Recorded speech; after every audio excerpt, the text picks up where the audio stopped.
meluoja geriau.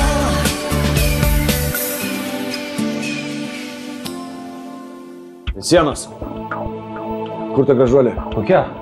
Būto šeimininkė, neapsimesk. Aš nežinau. Kada paskutinį kartą matei? Šiandien kontoroj aš pardavinėju nekilnojamą turtą. Vizitkė.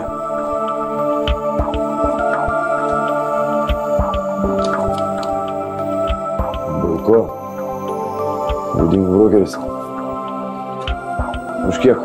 Chata prastumė. Nu tie, sako, pirk už 3 su viskuo.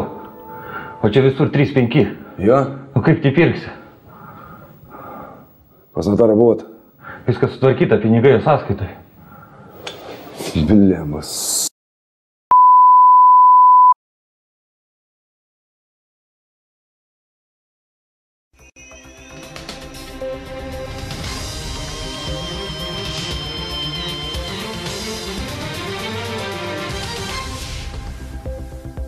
Atsiprašome, kad nutraukėme serialo transliaciją, bet mus pasiekė svarbios žinios.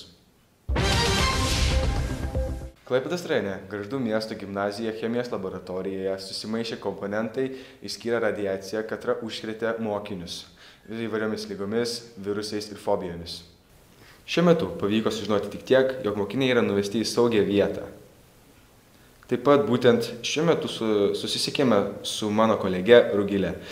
Ji perduos mums tiesioginį eterį iš miesto centro. Rugile? Aha, Dominikai, taip, mes jau turime ryšį su tavimi. Gargžduose neypatinga situacija. Radiacijos kiekis ypatingai didelis. Pakilęs rūkas, o mano kolega Orestas matuoja radiacijos kiekį. Žmonės evakuojasi. Jie nežino, ką daryti. Panelė, sustokite. Kur jūs bėgate? Kur? Aš bėgu, Jėzų, evakuojas, matot, visi Gargždai tušti. Taip, kur bėgate? Aš bėgu Vėžaičius, ten tik ten saugu.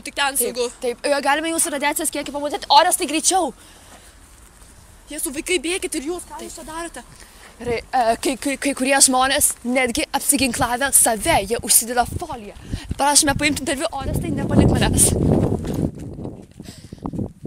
Atsiprašome, ar galime paimti interviu? O jeigu aš esu reiktaviški?